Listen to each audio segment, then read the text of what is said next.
more love, more joy, everything. It's inspired young people. Inspiration comes from within you. When you clear out the garbage that's in your mind, you then create space for something better, more beautiful to come in. Let's have life and have it more abundantly. I say yes. It's like taking a workshop. I get to be in my pajamas. We have a very active imagination, which is why it's important to learn how to harness it and then point it in the direction you want to go.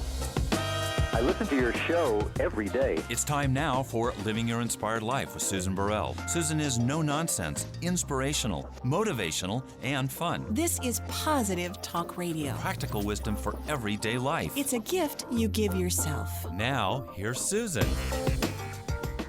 And welcome to Living Your Inspired Life. You're listening to News Talk 1590 KVTA. And if you miss anything today, you can go to our website, livingyourinspiredlife.org, and tune in, tune up, and develop your power perspective. So today I have in the studio a friend of mine who is the founder of the Roth Wellness Center here in Ventura. And so I want to welcome Dr. Michael Roth. Hi, Michael. Hi, Susan.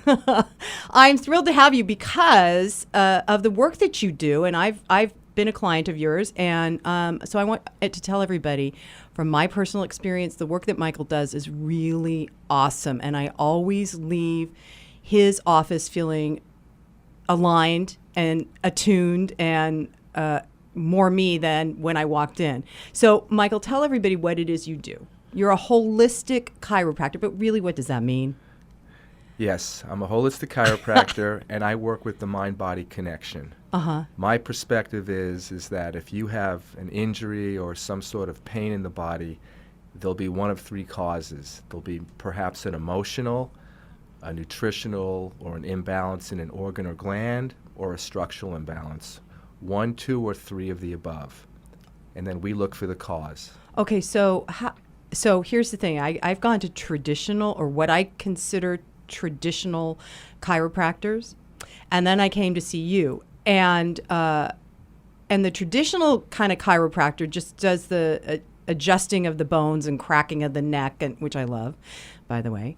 But you have such a comprehensive thing that sometimes there isn't like a major adjustment of any kind of spinal stuff. I was going to say spinal fluid, but there isn't any kind of adjustment. But so you're able to access people's issues like the pain or the emotional blockage, or which we're going to talk about in a minute. But you're able to access almost everything at the same time to find out what the cause is. Yeah, I don't know about it at the exact same time, but well, yes. It feels like that to me when you're working on me. No, I understand. So like when you came in to see me and you were complaining of your body, there was an itchiness or a pruritus. I had hives all over my neck. Right. And in my world, we want to know why. Yeah. Did you react to a food? Was there an emotional insult? And as you might recall, with you, there was an emotional insult. And we determined that by using muscle response testing. Okay, what's that? That's the arm out to the side. No, what is that? Yeah, using the arm or an extremity of the body to determine what's going on in the body by asking certain questions. Or That's touch. muscle testing. Yes, we call it muscle response testing. Okay.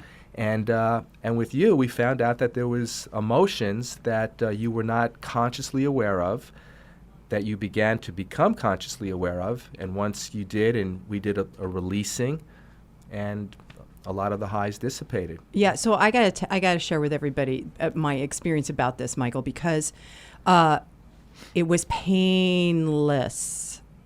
It was physically painless. Emotionally a little charged, but it literally left my body within 30 to 60 seconds.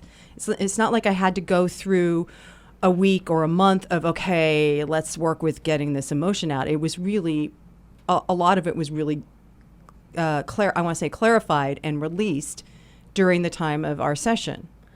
Once the issue is distinguished, often it is that quick. I'm amazed at that, because the work that I do when I work with clients, we are able to do that as well, move it fairly quickly emotionally, but it takes some conscious awareness to do it that fast. And so I'm just grateful for that kind of work that you do. Well, great. Well, it helps me because you're so aware, and the work that I do is such a complement to the work that you do. It absolutely It is. just speeds the process up significantly. So let's talk about blocked healing, because I have my idea of what that is, but tell me what it is for you and Okay. what you've seen in your office. Sure. So in the world of chronic pain, but not necessarily chronic pain, somebody might come in with, I want to lose weight, or they have a shoulder problem and they come to me and they want the pain to be gone. Well, blocked healing is that there's an unconscious or secondary perhaps gain that maybe a part of that person doesn't really want to lose the weight or doesn't want to be pain-free. Oh. And what I have found is that most people who have chronic pain that they've had for 8 months to many, many, many years, there's a blocked healing issue, meaning there's a part of that person that they don't really want to let the pain go. Now, if you ask them, like, would you like, yeah, of course I want the pain to be gone. But unconsciously, there's a part of them that doesn't.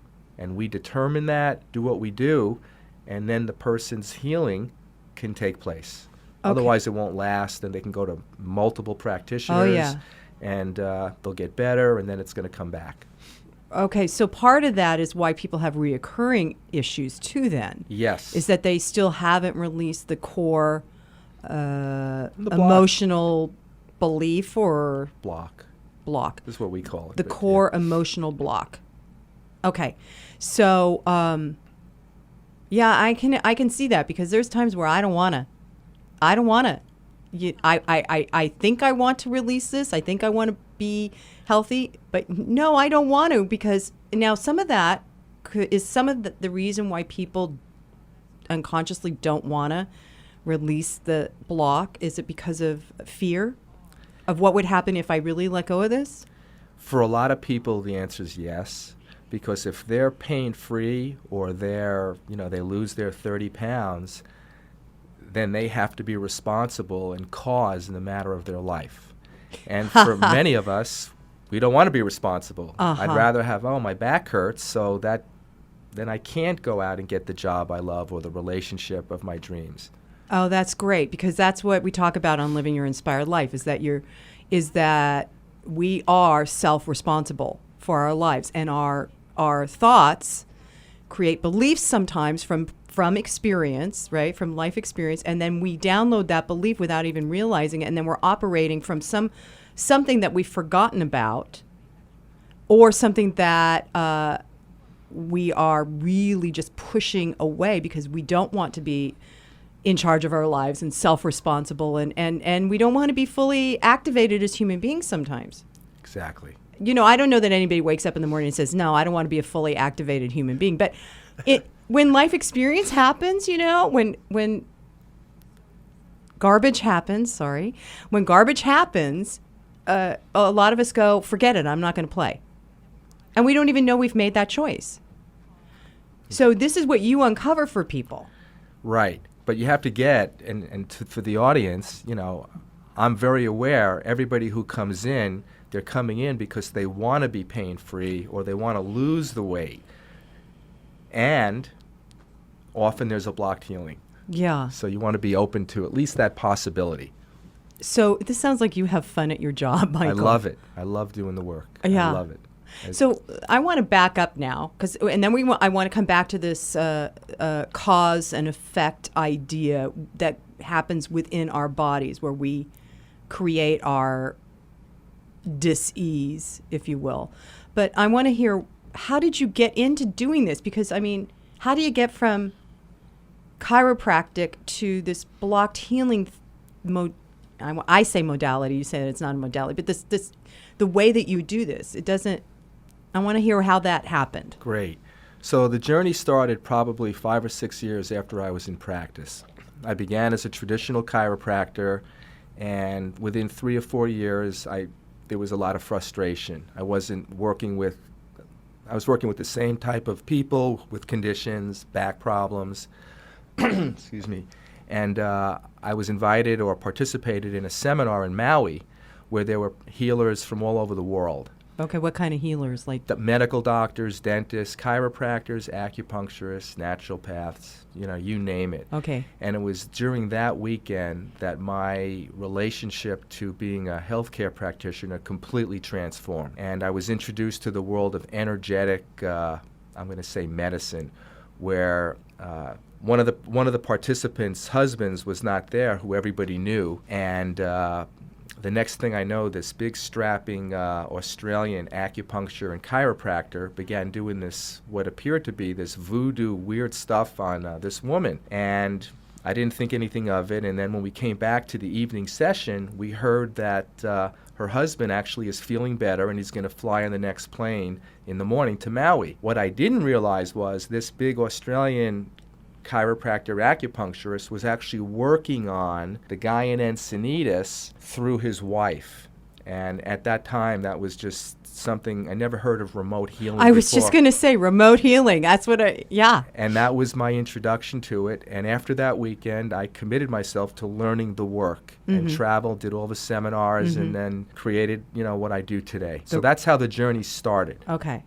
So, and this is so there is a component of physical work that you do with your clients, but there's also an energetic healing component now. Yes, to me, it's all energy. Right. We're all one, and we all share the same consciousness, and that's where the information comes from, and that's what directs me. So I'm a really big believer in remote healing, and I've actually participated in that as a practitioner of it, and because what you just said, because we're all interconnected, because there is that for lack of a better descriptor, that divine spark that resides within all of us, that means that you absolutely can affect changes for and with someone that is on the other side of the planet.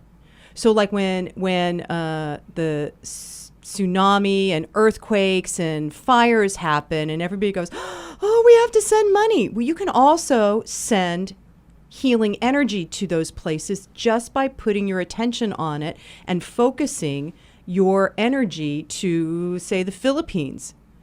And yes, please send money so that they can get back on their feet. But the energy, and it comes from an inner place of, in my experience, Michael, it feels like expanded love. Now, how does it feel for you when you're doing this work? What I do is I put all my intention on the individual who at the beginning of the session will tell me what they want to accomplish, and then I'm intending, I can see the cells, the part of the body that I'm working with, and then working with removing or releasing whatever is blocking or in the way so the body can fully express its potential. That's it. Sounds simple. Well, it is simple. I mean, you do it every day. Yeah. I mean, right? Yeah. Yeah, it's... Well, okay, so so at the Roth Wellness Center, for listeners that may not live in California, can you do this kind of work with them over the phone or something, or Yeah. do you need to see them at least once in person? No, we use Skype or the phone. Oh, awesome. It works very well, and people are using the modality more and more every day. Awesome. Oh, that's really cool. Okay, so let's tell everybody what your website is so they can go get in contact with you and check it out. Yeah, it's rothwellnesscenter.com or www.rothwellnesscenter.com. Okay. And so I highly recommend that if you are experiencing pain or some emotional thing that keeps revving you, that has you in that gerbil wheel that's going, to contact Michael and do some work with Michael, because in my personal experience, it really has changed the way I feel inside my body. In fact, okay, let me just say this. I now feel like I'm inside my body, having done work with you. Whereas before, I think I was outside my body or not. I don't know where I was, Michael. You could probably tell me more about that than, So, all right, so let's talk about the idea of, so for in my case, I was experiencing hives. The hives were ongoing for several months. And so, and also what I noticed is every time I had an eruption, they didn't quite go away. And when I would have an eruption, it was a different kind of hive. Now, does that say that it's attached to a different kind of emotion? For me, Yeah. and in the world of hives, anytime there's something with the skin, some sort of skin eruption, where I first go is wondering if there's some sort of separation conflict. Oh, brother. Yeah. Yeah. So the 90% rule is that's what I would ask first. So is there any aspect, or at the time of the hives in your case, was there some sort of separation conflict, something you're resisting? And I think you said yes, and then we worked with it. Yeah. Okay. So would you explain to the listeners what a separation conflict really means? Yeah, sure. So if you're going through a divorce that was not wanted, that would be a separation conflict. Probably about a year ago, a little not an infant, but a 1 or 2 year old little girl came in with her mom, and the young girl had diaper rash. And again, that's a skin issue. And the little girl just came back from Indiana visiting her father. Came back. We did the same work that we would do with you. And within moments, the rash dissipated. Separation from her father.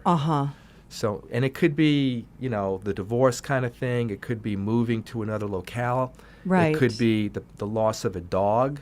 I mean, unbelievable how much in the animal world, in the pet world, loss manifests in the human being in some sort of somatic physical way. Yes.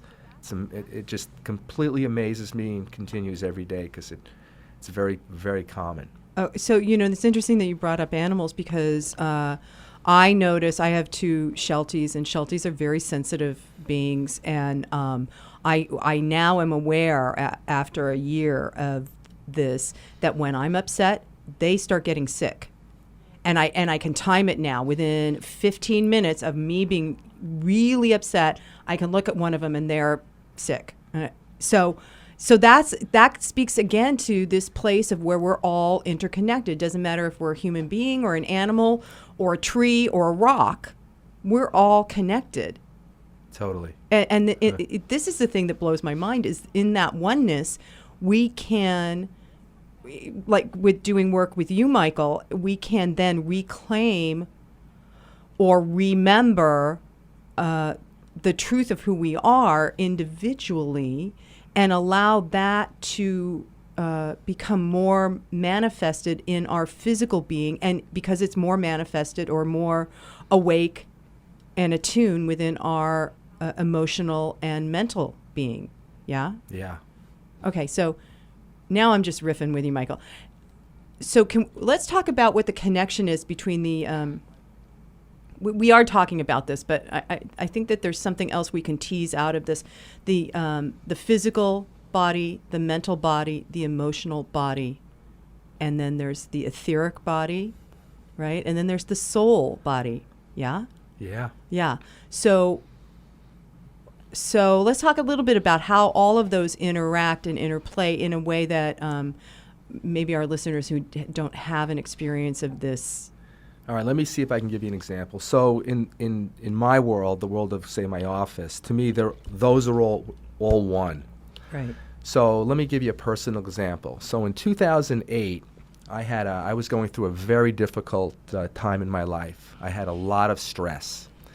And normally I run. I'm a runner. I've been running for over 30 years. And out of the blue is how it occurred. My knee started to bother me. And each week my knee would become worse and worse. And to the point where I went to an orthopedic surgeon who within moments diagnosed me as having a torn meniscus. Oh, yeah. That seems to be the general rule of thumb with knee things, right? Yeah. That's their first go-to. Sorry, I don't mean to be critical. So I'm told I have this torn meniscus, and the only way to heal it is with surgery. Mm-hmm. And I'm sitting there thinking, I didn't do anything. I didn't have any sudden twists, turns. It made no sense. So I thanked him and continued, and my knee is getting worse. I went and had an MRI, and I'm told I had a complicated lateral meniscal tear. Now, what you want to get is, normally people get medial meniscal tear. I had a lateral, and I'm thinking, what in the world? So I made a decision. Wasn't going to have surgery, and within 3 months, my knee was fine. Now, the takeaway of the story here is, yes, I had a torn lateral meniscus, and I probably still do during this interview, and I probably did prior to 2008. It was the stress that I was dealing with that felt, in terms of, wow, what direction am I going to go in my life, which shows up in the right knee for a right-handed individual, and it resolved. Not the meniscal tear, I don't think, but the symptoms completely released. Okay, so let me reframe this so that it's clear for the listeners. Yeah. So you followed all the things in terms of a medical diagnosis and to find out what was wrong. And then what you did is you then did your personal work on becoming aware of what the emotional cause could be. Exactly. And then made choices out of that? Worked with it, yes. Now, in all fairness, I stopped running. I rode a bike for 3 months, and I did a lot of emotional work on, the stressors and what was going on in my life. Felt more of an inner peace, and again, my the symptoms were gone. And what I want the listeners to really get is frequently, you could have a structural problem that is not what the pain is coming from. And in the traditional medical realm, you have a torn meniscus, that's the cause of your pain. You have a herniated disc, that's going to be the cause of your leg pain. Right. And it might, and it very often might not. There's often an emotional piece that might not be addressed that's contributing to or causing. Okay. Does that make sense? Oh, yeah, it makes sense to me.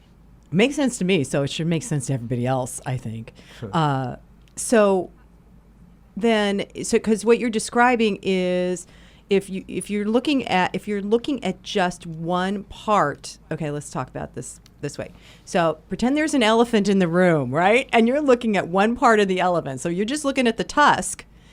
This is an old thing, or an old story. But if you're just looking at a part of the elephant and trying to describe the elephant from the tusk, all you're going to be able to talk about is, there's this long, white, hard bone thing. But you have to stand back and look at the whole elephant. You have to look at the whole Megillah. Yes. Yeah. And so this is why I love the work that you do, because for instance, when I had my rash, I went to a very well-known dermatologist in town, and he walked in and said, you touched something, and that's what's causing it.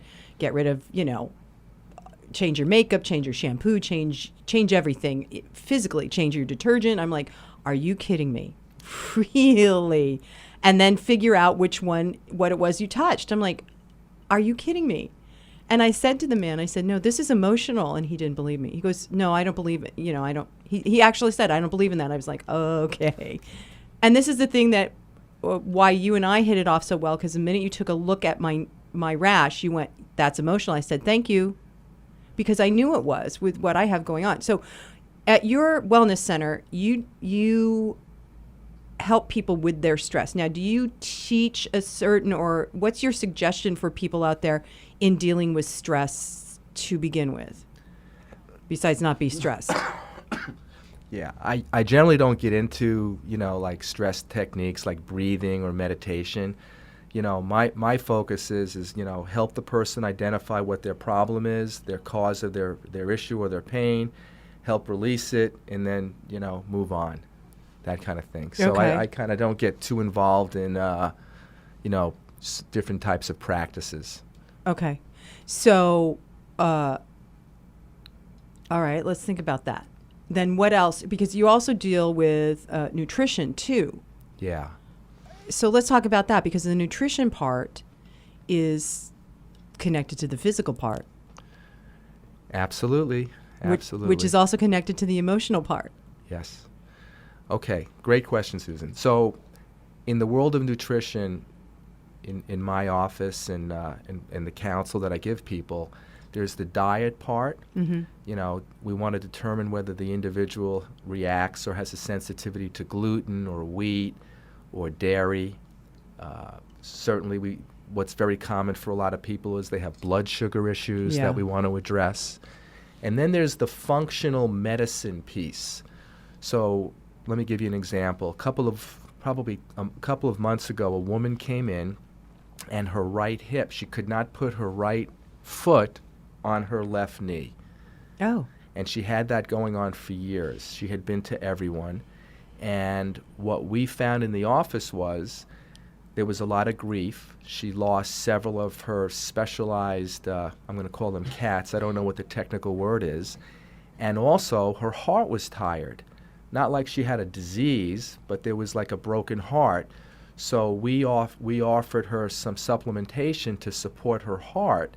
And within a couple of sessions, she had full range of motion in her right hip. We addressed the grief, and then we gave her some nutritional support, supplements to support her heart, and her condition resolved. Okay, so are these supplements herbal or vitamin or mineral? Well, what I use is whole food nutrition. So in this particular case, it's not a vitamin, it's a whole food nutrition from a company that I use. One of the companies that I use, Standard Process. Okay. Yeah. So so that's interesting to me. So you were supporting the physical well-being and supporting it so that it reset. Okay, I was going to say come back to normal, but really it's more reset. Reset, yes. And then worked with the emotional blockage that was creating the hip issue. Yeah.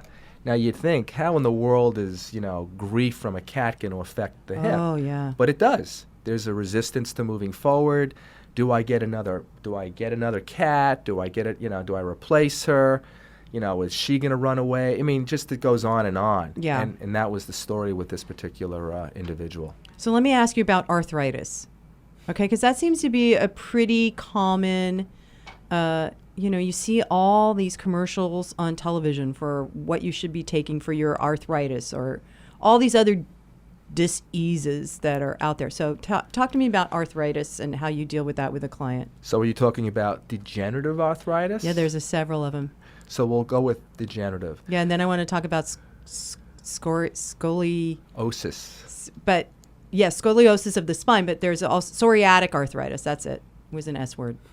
But all right. So arthritis, just like my, the lateral meniscal tear, there are people who have arthritis and they will swear and they're told that their pain is the result of their arthritis.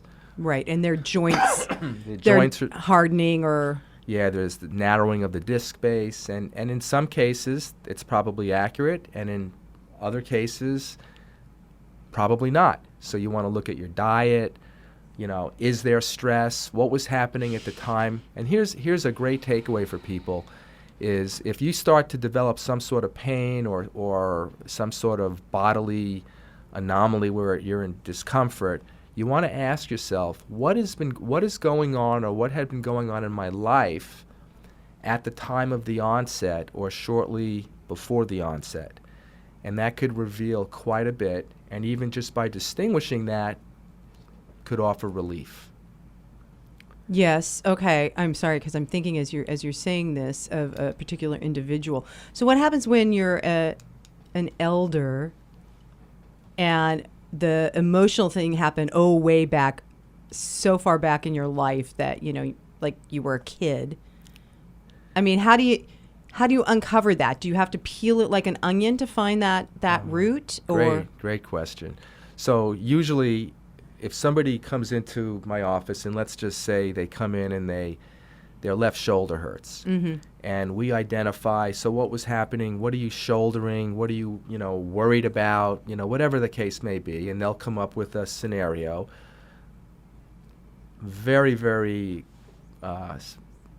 more than likely they've had a similar or multiple similar events similar to the current issue. Oh.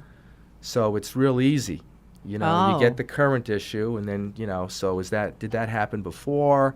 You know, how old were you? You know, and then we do a reset or a balance around whatever the upset was. Okay, so this sounds a little bit like NLP to me, where you can go back to, at least my understanding of it is you go back to the originating cause and reset that. Is that what NLP is? Yeah, yeah, and Okay. and you can reset that emotionally, so that then so that the trigger, if it happens again, if you're in a circumstance that's similar to that, it won't trigger. The charge is released. Right. That's what we're doing in the work that I do, is we're releasing the charge, and by going to the earlier events or earlier similars and releasing the charge, when it does happen again, and it will, it's like, oh, it's raining outside, or Yeah. oh, the sun's out today. Right. You're just really flat about it. Right. So how many times do people need to come and see you before they get flat about it? It depends. I mean, everybody is a unique individual and has their specific set of situations. Some people 1 or 2 sessions, some people, 10. I mean, it varies. So Okay. I don't have a patent answer for you on that. Okay, so let me ask you this other question, Michael. Okay, so I'm trying to figure out how to best ask this. Okay, what if you go back to find their originating cause, say, that's causing the physicality, the emotional, the physical pain and the emotional blockage? Is it always in this lifetime? That's what I'm asking. How often with clients do you find that it's not necessarily something that happened in this here and now, but maybe something that happened in a different lifetime? Is that kind of weird to ask? Well, it's not weird to ask me. Yeah. So it's not an area that I dwell in my office very much. But here's how that could show up. So if you came in to see me, and we got to an earlier similar, and it wasn't shifting. And it wasn't shifting because it normally it shifts. Right. At that point, I might invite or ask you, would you be comfortable is that something within your belief system to explore? And then we would. But it's not I don't do that like right off the top. It's Right. only if the person is not responding that we need to go look a little bit deeper. And so generally you find that the response is pretty much immediate. Pretty much. When the shift happens, when the change, the reset happens. Yes. Okay. Thank you for that. So, what else? What else about what? Well, what else to give? What I would like to hear is we talked about scoliosis. So, what would be the I want to say the belief system that's supporting that in the body? Yeah, I'm just thinking of an individual who I've seen from Los Angeles who comes up, and she has a pretty significant scoliosis, over like 27 degrees in her back. Wow. And she goes to Minnesota, and they do these certain techniques where they stretch her. And when I ended up seeing her, there was a lot of self-esteem issues, and that's what we worked on. So now she's okay that she has a scoliosis. Most young girls, or in her case, young women, are not okay with it. There's a vanity piece that goes along with it. So we helped her get okay with that. We had her get okay with being laughed at and humiliated as a little girl in gym class in Australia, and we just did a lot of different things along those lines. So to answer you, self-esteem is a big one. So how often do you see self-esteem as part of the emotional blockage in any kind of issue that somebody comes to you with? I would think it's an underpinning for all, but doesn't always show up. Fear is something that comes up a lot, and anger. Those are the biggies. And I could say, and then grief and loss takes a third. Takes a third. So the fear and anger is before the low self-esteem showing up? Well, it's in there. I mean, the low self-esteem is in there. And I mean, it depends on, what the issue or the problem that the person's coming in with. Yeah. So, okay, because in the work that I do with people, what I find is the fear and anger is often the curtain that's hiding the low self-esteem, the lack of self-love and acceptance. That, it seems that is the thing that keeps it hidden for a very long time. Totally. So in somebody who has chronic pain, underlying it all is what you just said. Yeah, you clean up the fear, the anger, and you get to the low self-esteem, not feeling good about, not belonging, there's something wrong with me, all the basic four that as a human being we all have in one way or another. If somebody comes in and they, injure their back, we might not have to get to the low self-esteem. That might be worried that they have a big job interview and they're going to be and they're worried, or they're going to have to run 3 miles in a certain time to get accepted into the police department. Right.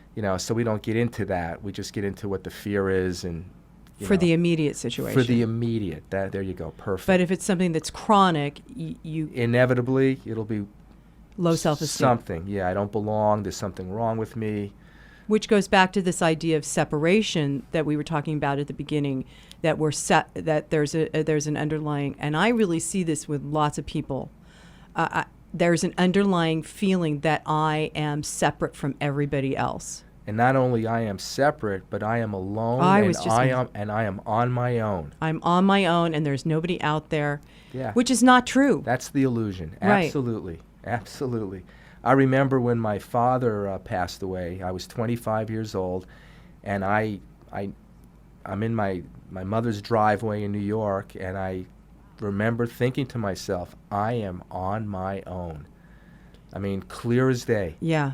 And of course, that's not true. Right. But that was the feeling, that was the experience in that moment. Right. Because I always thought I had my father to fall back on, or, in the case of some sort of crisis, and he was no longer available in my mind. Right. I think a lot of people go through that where some sort of loss, whether it's a divorce or a death, or a job loss even, that you go, wow, I'm on my own and I have to take care of myself, and I may not feel that I'm strong enough or good enough or capable. Yes, it's exactly right. So this, this is going to be a topic coming up on Living Your Inspired Life, is how to get to that kernel of self-doubt and self-loathing, if you will, to really turn it around and get that you're not alone, B, you're connected, and C, each and every one of us is the most exquisite piece of craftsmanship that we'll ever know or see. Beautiful. Yeah, and a lot of people that I work with, they often come in thinking they're broken, thinking there's something wrong. Yep, fix me. Come in and fix me. And, I'm quick to say, sorry, there's nothing to fix. There's really nothing to fix. You're perfect the way you are. Okay, but how do you do that when they're limping with back pain? Well, that's a different, I thought you were talking about. No, it's the same thing. Yeah. So let's just. So when somebody comes limping in, there's a reason. There's a cause. So is the cause emotional? Is their body so exhausted that they have no energy to walk? Or is there a legitimate injury where they tore tissue and now there's swelling and the body is protecting itself? Mm-hmm. The key here to me is, what's the cause of the limp? Mm-hmm. So I just want to clarify for the listeners, I want to just see what I want to say, that when we say that there's nothing broken, there's nothing to fix, it is that when we come to the place of our original awareness of the original patterning of our bodies, as well as our emotional systems and the soul body, if you will, when we come back into contact with that original patterning that first created us, let's say, then we can really comprehend that there is nothing wrong, there is nothing broken, there is nothing to fix. And then that goes back into accepting ourselves and coming into a place of wholeness, of of oneness. Yeah. Totally. I've been talking to Michael Roth of the Roth Wellness Center. You're listening to Living Your Inspired Life. We're going to take a short break, music break, and we'll be right back. Welcome back to Living Your Inspired Life. If you've missed anything, go to the website livingyourinspiredlife.org and get caught up on our current conversation. So in the studio with me, I have Dr. Michael Roth of the Roth Wellness Center, and we've been talking about mind-body connection. Thank you. He's pointing to his head and his arm. Okay, mind-body connection and how that affects your illness or disease or your wellness. So one of the things we were talking about on this break is this idea of when we have a physical owie, a physical ache. Oftentimes I do it all the time. If I wake up in the morning and I got a headache, I'm going for my bottle of whatever it is, aspirin, Aleve, blah, blah. So, but you have a different idea about that. Yeah. So what I'm inviting you to consider is if you come home at the end of the day or wake up in the morning, and you have a headache, is it something that you're not looking forward to during the day? To at least begin to consider, why I might have the headache. Is it tension? If it's in the morning, maybe when was the last time I ate? Did I eat at 5 o'clock the day before? Is my headache a blood sugar headache? And just consider that there might be some causes rather than just reaching for the Advil or the Aleve. Which is an automatic Band-Aid that doesn't necessarily address whatever the issue is. Correct. And I'm not saying don't take the stuff, but what you're encouraging us to do, Michael, is to become more consciously aware. And again, it goes back to self-responsibility. Is there some other way I can take care of myself without having to put some sort of medicine or drug in my body? Yeah, and I'm not knocking the drug either. I'm just saying, wouldn't it be nice to know, well, why do I have a headache? What's the cause? I mean, am I getting sick? Do I have a fever? Mm-hmm. Am I dreading this meeting that I'm going to have tomorrow morning at 9 o'clock? Or did I have like a huge dessert and my blood sugar spiked and then it dropped, and now I have a blood sugar headache. What is it before you reach for the medication? And so many of us do that. And it's the same with like coming home at the end of the day and having a glass of wine, and having that be the automatic. Okay, I'm going to have wine because my day was really good, or I'm going to have wine because my day was really not good. And to kind of begin to observe, okay, what am I really doing when I'm doing that? Is this supporting my health, or is this in a way covering something up? Yeah, and not make yourself bad or wrong about it. It's something I enjoy. It's a lifestyle. Maybe it's something I don't want to deal with, and just get conscious about it. Not make we don't want to make anybody wrong and make somebody bad and wrong, because that defeats the whole purpose. Okay, this may be a sidebar here, Michael, but because you just tapped on the thing I do most is and I think this is true for lots of people out there, that we're really good at self-punishment. We're really good at making ourselves wrong and holding on to that. And maybe it's just me. Oh God, I hope it's not just me. But it's not just you. So how do you deal with that then? I mean, how do you not make yourself wrong for something that you've we've grown up in this I think it's kind of culturalized too. If you're not this perfect image and this perfect thing, right? Well, so all right, go how for I it. would respond is, we're human beings, and something happens, and then for many of us, we make that mean something when it really doesn't mean anything. So you were talking about, the wine coming home at night. You come home at night and you have a glass of wine, or two. What did you do? I had 2 glasses of wine. Did that mean anything? No.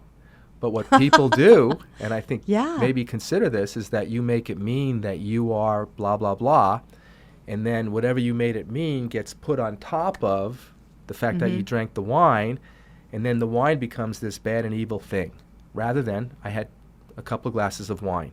End of story. Okay, so let's talk, because as you're talking, Michael, and then I'm seeing the what I think is the inverse of that, but I doubt it. I'm seeing the person that works out 2 hours a day every day, and then they begin to have aches and pains in their body. When I was working out, I was, why am I having high blood pressure when I work out and de-stress? And, so again, is that, I don't know, is the working out obsessively also kind of a... Well, that the working out speaks very personal to me, because I had been one of those people who exercised compulsively. Mm-hmm. And I had thought I was doing it because I wanted to be fit. Right. And I got to the source of why I was so impulsive and compulsive. It was I had a fear of getting fat. Uh-huh. And that's what drove it. If you're somebody who's not a professional athlete and you're working out 2 hours a day, I would invite I know people like this. Yeah, I would invite them to look at what's driving them. Because that was my life for, 30 years, up until this last year when I got to the source of what was driving me. I wouldn't take vacations depending on knowing I can get a run in. I mean, it was crazy. It was running my life. And then once I determined, wow, it's about getting fat or avoiding getting fat, it just released. Really? Totally released. Totally. Yeah. Really? I'm not worried about getting fat. So I don't need to run 8 and 10 miles a day and run, a and zillion you can marathons. skip a day. Yeah, skip 2 days. Yeah. Now, I get our bodies are designed to move, and it is good to exercise. And it's, but yes, 2 and it's good for hours health. versus 30 minutes or 40 minutes, it's a different deal. I had this arrogance that, if I can't run, for an hour and a half, why bother? It was ridiculous. Wow. Okay, that's so interesting that's what came up as we were talking.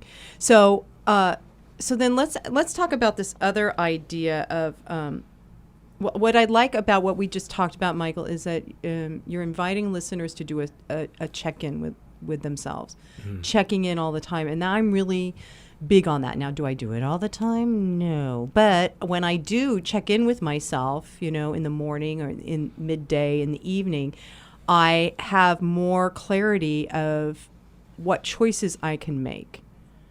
I can be at choice about whatever I'm going to be doing next, whether it's eating a dessert or going for a run or having a glass of wine or whatever. But I recognize I'm at choice. And so often we tend to be on automatic pilot. You go through your routine, you go through your day, and stuff just kind of happens. And you think, oh, that was kind of random, but it's not. We are on automatic pilot. Yeah, I call that just defaulting. And to me, the game is choosing, because when we choose, we get power. Oh, yes, let's talk about that. Power, empowerment. By the way, that's my word for the year, everybody, empowerment.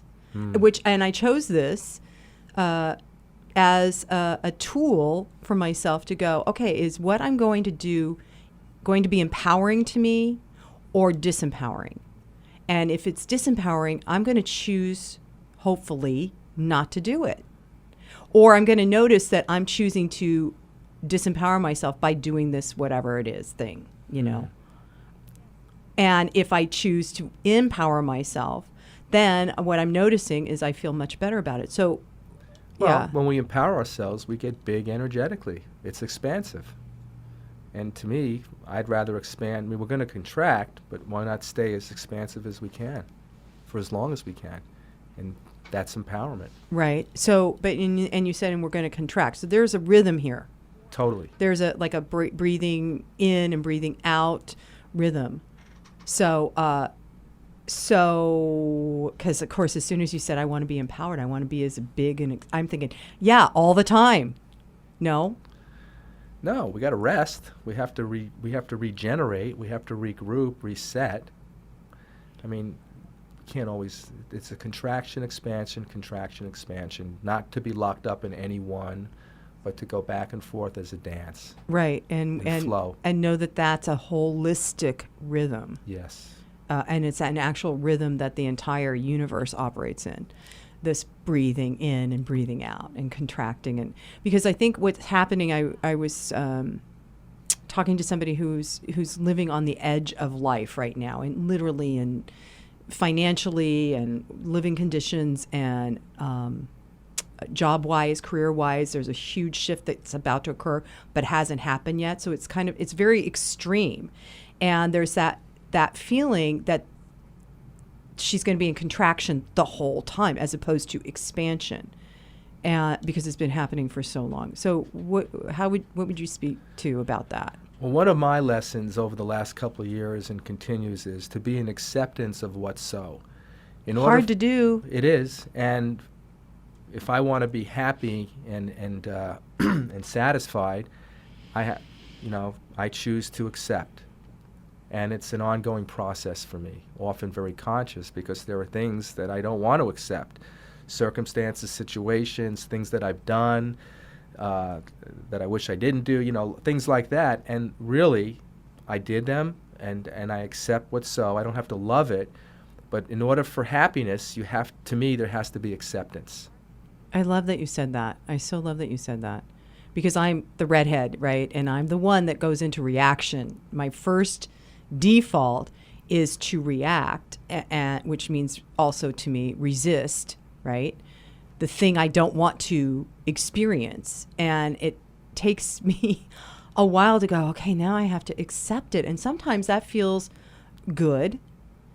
But oftentimes, and I think I'm just speaking this out loud for people that are like me, whether or not you have red hair, that it feels like I have to give something up to accept what is, I have to let go of so much and this goes back to feeling alone, right? Or whatever, that if I let go of everything, then what do I got? But that's part of the rhythm of acceptance, yeah? That expansion and contraction thing. Mm-hmm. Yeah, choose to accept. Choose in the moment. It's a moment by moment phenomena. Yeah, what I'm noticing too, Michael, is that for those of us that have lived life long enough now, I'm not going to say what decade, but we've lived life long enough. It seems to me, and these are the people that I'm working with, each and every one of us are in this place of having to practice, because I think it's a practice, is what you're describing, of accepting what is and just being with it for as long as we can, and then breathing again and being with it for as long as we can until it no longer has a charge. Perfect. Yeah? Yeah. Yeah. Okay, so I think we've covered lots of ground here today. Talk about running. And running and dancing and following a rhythm. I love that samba that you and I are able to do. So Michael Roth, and the website is www.rothwellnesscenter.com. Okay. And you guys can go to the website and see what else Michael does. And then you do office visits and or Skyping with clients, which is awesome. And I really want to tell everybody that this is something you should not miss, working with Michael, because in my personal experience, you're really good at what you do. Thank you, Susan. You really are. And I'm itching now. Oh, my God. So you've been listening to Living Your Inspired Life. Again, if you've missed anything, go to livingyourinspiredlife.org and tune in and tune up to develop your power perspective. I want to thank Michael Roth for joining me today. And I'm going to end with, and so it is, namaste.